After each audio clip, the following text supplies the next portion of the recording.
Surface waves are unsteady open channel flow features occurring at or around critical flow.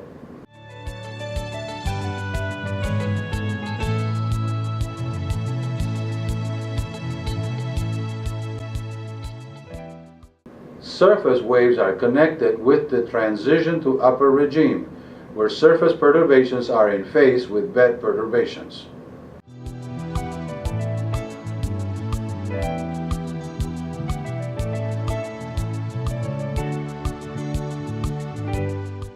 Surface waves are a manifestation of the instability of critical flow.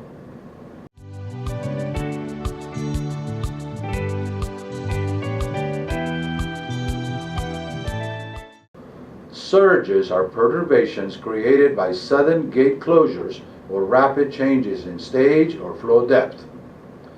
A surge does not attenuate readily, instead traveling along the channel for a considerable distance.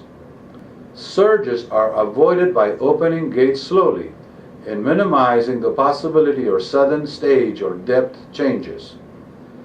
As a first approximation, the time of opening of a canal gate is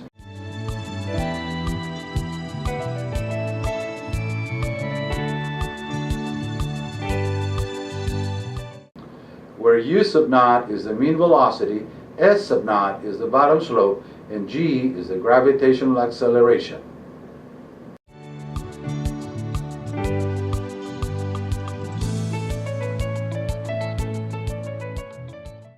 Kinematic shocks are kinematic waves that have steepened to the point where they become, for all practical purposes, a wall of water, with a nearly vertical upstream face.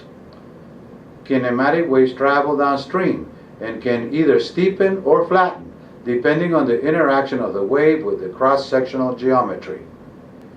Only kinematic waves that steepen can develop into kinematic shocks. While kinematic waves are gradually varied, kinematic shocks are rapidly varied. The development of a kinematic shock is a function of 1. The type of wave. The more kinematic a wave is, the less it has the tendency to attenuate, and therefore the more its tendency to steepen. 2. The base flow. The smaller the base to peak flow ratio, the greater the tendency for the wave to steepen. This is due to wave nonlinearities, with in-bank larger flows tending to travel with greater celerities. 3. The flow regime. High fruit number flows have less tendency to attenuate disturbances. Therefore, the higher the fruit number, the lesser the attenuation. As the flow approaches the Vedernikov number equal to 1, the flow becomes neutrally stable and attenuation reduces to 0. 4. The type of cross-section. Hydraulically wide channels with Manning friction, for which beta is equal to 5/3, have a greater tendency to steepen than triangular channels, for which beta is equal to 4/3. Inherently stable channels, for which beta is equal to 1, have no tendency to steepen. Thus, kinematic shocks will develop in field situations involving a kinematic wave, an arid climate, a high flow rate, and a hydraulically wide channel. This may be the case of an intense cloudburst rapidly concentrating through a canyon in a semi-arid region. A well-documented flash flood, which was in all probability a kinematic shock, occurred July 26, 1981 in Tanque Verde Creek, a tributary of the Santa Cruz River in eastern Arizona. The flood, which killed 8 people, was by all accounts only a 2-year flood. However, the suddenness of the flood, which, according to survivors' report, amounted to a wall of water, resulted in substantial loss of life. Kinematic shocks have been observed with certain frequency in laboratory overland flow computations. These computations are conducive to kinematic shock development. This is due to the prescribed spatial regularity which is necessary to make the problem more tractable.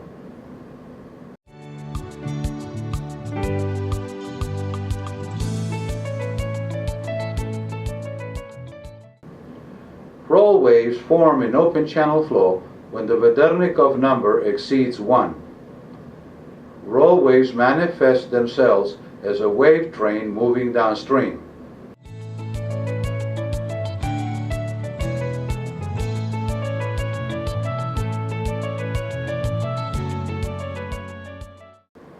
The Vedernikov number is the ratio of relative kinematic wave celerity to relative dynamic wave celerity.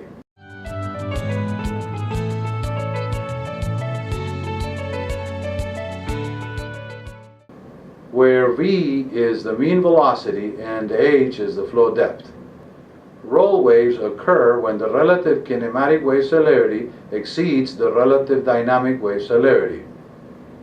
Since kinematic waves transport mass and dynamic waves transport energy, roll waves occur at the threshold where mass and energy are being transported at the same speed. In practice, roll waves occur in steep artificial channels when the Vedernikov number exceeds 1.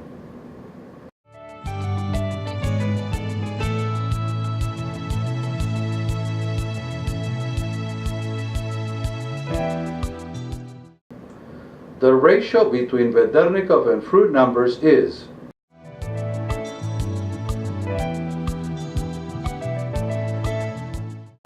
the neutrally stable fruit number is that for which the Vedernikov number is equal to 1.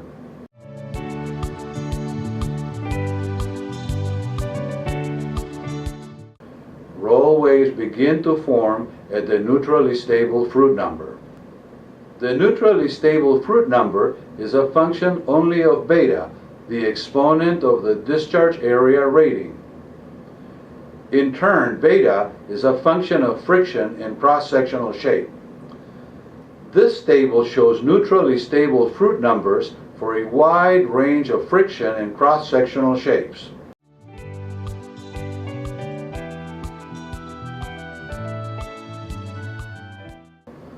This table shows that for the inherently stable channel, beta is equal to 1.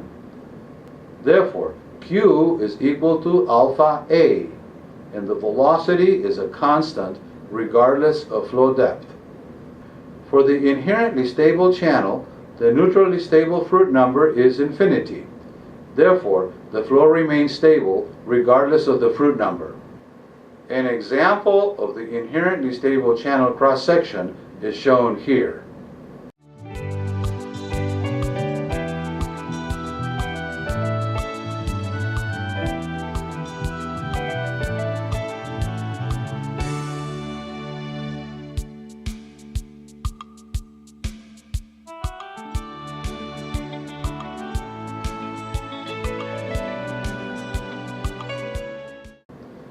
Tidal bores form in certain estuaries in conjunction with large seasonal tidal ranges, usually on or around the equinoxes.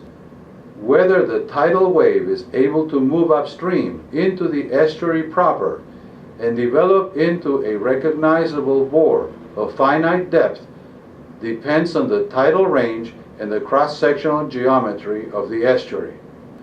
Tidal bores are more likely to form in smooth, hydraulically wide estuaries of relatively constant depth. Large tidal bores have been observed in the Araguari River in Amapá, Brazil, on the Severn River in France, in the Queangtang River in China, and in other selected estuaries around the world.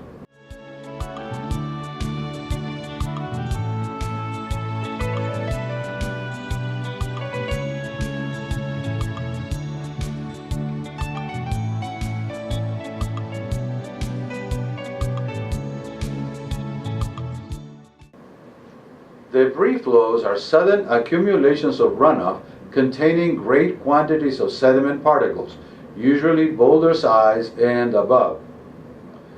Debris flows travel downstream at great speeds, destroying everything along their path and threatening life and property.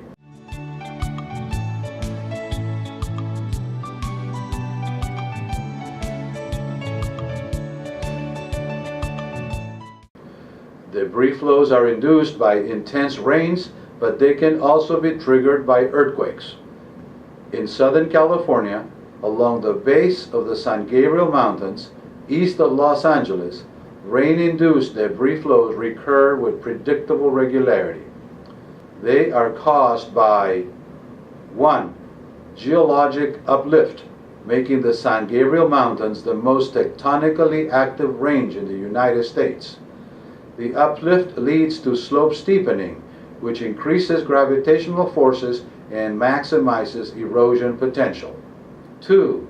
The prevailing chaparral ecosystem. The chaparral is endemic to the region, surviving the long droughts by developing singular adaptations which rely on wax protective surfaces for evapotranspiration suppression. 3. The wind. The region is home to the Santa Ana winds, which provide instant fire weather by featuring dry winds which can readily reach more than 40 miles per hour. 4. Fire. Fire follows wind after a long drought, with the canopy not having burned for 30 years or more. 5. Rain. Rain follows fire due to ash particles in the air, promoting coalescence and raindrop formation. The sequence of wind, fire, and rain on a steep slope covered with chaparral is what triggers the debris flows in this region. During fire, the wax-like substances vaporize at the surface and recondense at a certain depth inside the soil, producing the non-wettable layer. The accumulation of intense rainfall, exceeding 25 millimeters per hour, below the surface and above the non-wettable layer leads to the entrainment of large quantities of sediment which go on to constitute the debris flows. A typical rain-induced debris flow in Southern California may carry away 10 to 50 millimeters of soil in a few hours. By way of comparison, normal erosion rates are typically less than 1 millimeter per year.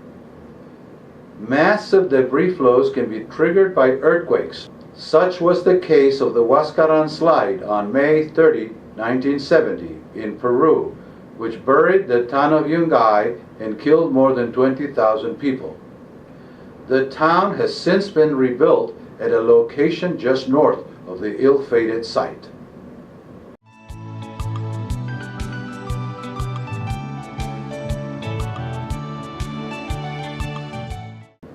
Lahars are debris flows triggered by snowmelt as a result of a volcanic eruption and subsequent sudden melting of the snowcap.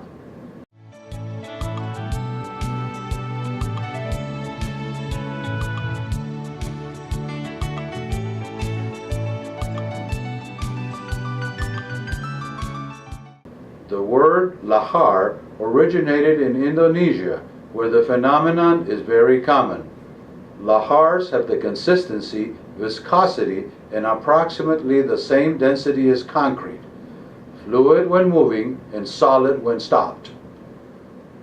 Lahars can be massive and deadly, as shown by the November 13, 1985 eruption of the Nevado del Ruiz volcano in Colombia. 4 lahars came down the river valleys on the volcano flanks. The largest of them virtually destroyed the town of Armero, killing more than 75% of its 28,700 inhabitants.